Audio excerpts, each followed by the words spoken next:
تو ایک ایسی لیڈرشپ فراہم ہوئی ہے کہ ہماری وہی فورن آفس کی ٹیم جو ہے وہ زیادہ ایفیشنٹ نظر آ رہی ہے، بیکاز ان کو ایک اچھی لیڈرشپ ملی ہے۔ اچھا ملک صاحب، یہ بھی خبریں آ رہی ہیں کہ عباس عراقچی صاحب کے ساتھ ساتھ ایک اور بہت اہم شخصیت جو ہے اس کی بھی یہاں پہ اسلام آباد میں آمد متوقع ہے۔ عراقچی صاحب خود بھی ماشاءاللہ سے بڑے اہم ہیں، وہ شخصیت کون سی ہو سکتی ہے؟ اب یہ تو کیونکہ آپ جیسے باخبر لوگ بتا سکتے ہیں، لیکن میں آپ کو یہ بتاتا چلوں کہ جو بھی شخصیت وہاں پہ آ رہی ہے وہ اہم ہے، اور بلکہ میں آپ کو یہ بھی بتاتا چلوں کہ امریکہ سے بھی کچھ لوگ وہاں پہ آئے ہوئے ہیں۔ دراصل اس کی ایک چیز میں آپ کو اپنی جو میری نظر میں ہے، دیکھیے جو مذاکرات کا پہلا دور ابھی کچھ لوگ کہتے ہیں کہ وہ بے نتیجہ رہا، لیکن میری نظر میں وہ بہت پروڈکٹیو رہا تھا، اس سے بہت زیادہ جو ٹرسٹ فیکٹر تھا وہ ڈیولپ ہوا دونوں سائڈز کے درمیان۔ لیکن کیونکہ ایک پیچیدہ مسئلہ تھا 50 سال پرانا، تو ایک سیشن میں تو وہ حل نہیں ہونا تھا۔ لیکن جب وہ سیشن برخاست ہوا، وہ لوگ چلے گئے، تو یہ نہ سمجھا جائے کہ کہیں مذاکرات ہی رک گئے تھے، مذاکرات جو بلکہ میری نظر میں اور زیادہ تیز ہوئے اس کے بعد۔ لیکن ایک فرق تھا، وہ میڈیا گلیئر میں نہیں تھے، پس پردہ ہو رہے تھے، بیکاز مسئلہ اتنا پیچیدہ ہے کہ اس کو میری نظر میں، آپ خود ماشاءاللہ ایک صحافی ہیں زینب صاحبہ بھی، دیکھیے کچھ چیزیں ایسی ہوتی ہیں، ہم سب کی ایپیٹائٹ بہت بڑی ہے ماشاءاللہ، چینلز بھی ہیں، سوشل میڈیا بھی، ہم چاہتے ہیں ہمیں بریکنگ نیوز ملے، لیکن یہ بہت ہی سینسٹیو اور ٹیکنیکل مسئلہ ہے۔ ایک فیصلے کی وجہ سے لاکھوں جانوں کا ضیاع بھی ہو سکتا ہے، ان کو بچایا بھی جا سکتا ہے۔ نیوکلیئر کی بات ہو رہی ہے، میسائلز کی بات ہو رہی ہے، یعنی ایک آپ یہ سمجھ سکتے ہیں کہ سپر پاور کے ساتھ آپ جب نیگوسیٹ کرتے ہیں تو وہ آسان نہیں ہوتا۔ تو ضروری نہیں ہے کہ ہر چیز میڈیا کی گلیئر میں ہو، وہ پس پردہ ہو رہی ہوتی ہیں۔ لیکن ابھی جو مذاکرات ہو رہے ہیں دوسرے، ابھی میں سمجھتا ہوں عراقچی صاحب کے آنے کے بعد امریکہ سے بھی کچھ ایسے ٹیکنیکل لوگ آئے ہیں، بیکاز عمران بھائی آپ جانتے ہیں کہ جو نیوکلیئر کا ایشو ہے یہ بہت ہی پیچیدہ اور ٹیکنیکل ہے، یعنی اسے ملٹری انفارمیشن اور آپ کو بہت سارا نالج چاہیے۔ سیاسی لوگ آف کورس پولیٹیکل ہوتے ہیں، جے ڈی وینس بہت بڑی ایک شخصیت ہے امریکہ کی، لیکن اگر یہ کہا جائے کہ وہ نیوکلیئر سائنس کو سمجھتے ہیں، یہ صحیح نہیں ہوگا، اور ہونا بھی نہیں چاہیے۔ پولیٹیکل لیڈر ہیں وہ، انہیں تو ایکسپرٹس چاہیے جو ان کو ایڈوائز کرتے ہیں، ہر جگہ ایسا ہوتا ہے۔ ابھی جو یہ لگ رہا ہے کہ ان کے ایکسپرٹس کے درمیان مزید جو ہے کچھ ایشوز جن پہ کہیں پہ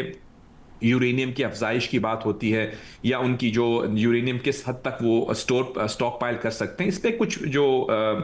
گلف آف انڈرسٹینڈنگ ہے اس کو جب پر کر لیا جائے گا تو پھر مجھے لگتا ہے یہ ہے کہ پہلے سیشن کے بارے میں جس طرح سے آپ بات کریں، یورینیم افسودگی کے حوالے سے بھی بات ہوئی، پھر یہ بھی کہا گیا ایرانی وزیر خارجہ عباس عراقچی کی جانب سے کہ ہمارے مذاکرات جو ہیں وہ کافی حد تک کامیاب ہو گئے ہیں، ہم لوگ بالکل سیٹلمنٹ کے قریب تھے، لیکن پھر وہی بات ہوئی کہ اس طرح سے نہیں آگے بڑھ سکے، لیکن ان مذاکرات کو ناکام بھی نہیں کیا کہا گیا۔ اب دوسرا سیشن ظاہر ہے شروع ہونے جا رہا ہے، ایرانی وفد کو منایا گیا پاکستان کی جانب سے باقاعدہ طور پر، کیا لگتا ہے آپ کو کتنے امکانات ہیں 36 سے 48 گھنٹوں میں سمجھتے ہیں کہ ساری چیزیں فائنلائز ہو جائیں گی؟ کیونکہ کئی امریکی رپورٹس آ بھی رہی تھی کہ کافی حد تک 90% ڈرافٹ جو ہے وہ فائنل ہو چکا ہے، تو اس بارے میں آپ کی کیا رائے ہے؟ اور ملک صاحب اس میں ایک بات یہ بھی پوائنٹ ایڈ کر لیں کہ خاص طور پہ پریزیڈنٹ ٹرمپ کی طرف سے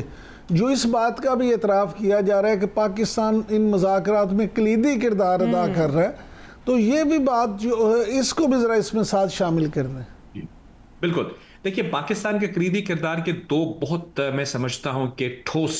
ثبوت نظر آتے ہیں آپ کو۔ دیکھیے جب ہم نے دیکھا کہ یہ جنگ شروع تھی اور وہاں پہ کہا گیا تھا کہ ایک تہذیب کو مٹا دیا جائے گا، اس موڑ سے پاکستان کی کامیاب سفارتکاری کی وجہ سے ہم نے ایک سیز فائر حاصل کیا۔ یہ سیز فائر جو تھا وہ کہنے کو شاید سیز فائر لگتا ہے آسان بات ہے، بہت مشکل تھا، بہت پیچیدہ تھا۔ اس کو جب اس کا وقت ختم ہونے والا تھا اس دفعہ ایک دفعہ دوبارہ پاکستان نے کامیاب سفارتکاری کی، اور اب آپ جانتے ہیں کہ پریزیڈنٹ ڈونلڈ ٹرمپ نے خود اپنی ٹروتھ سوشل پوسٹ میں لکھا کہ on the request of the prime minister of Pakistan and the field marshal I am extending the ceasefire. پھر لیبنان کا سیز فائر بھی پاکستان نے نیگوشیٹ کروایا۔ اب دیکھیے یہ بہت بڑی اچیومنٹ ہے، کوئی بھی طالب علم ہوگا اگر سفارتکاری کا وہ آپ کو بتائے گا کہ یہ ایک ماسٹر کلاس آف ڈپلومیسی ہے، یہ بہت بڑی اچیومنٹ ہے، بیکاز اس سے آپ کو وہ بریدنگ سپیس مل رہا ہے کہ دونوں سائڈز آپس میں بیٹھ کے مذاکرات کر سکیں۔ بیکاز آلٹرنیٹو کیا ہے، جنگ شروع کر دیں، جنگ شروع کرنے سے کس کا فائدہ ہے؟ امریکہ کا بھی نہیں ہے اور ایران کا بھی نہیں ہے۔ دوسرا آپ نے یہ کہا کہ دوسرا دور مذاکرات کا ہے، دیکھیے یہ جو تھوڑا سا ڈیلے ہوا ہے، میں جانتا ہوں کچھ لوگ جو تھے وہ یہ سمجھ رہے تھے کہ یہ ڈیلے غالباً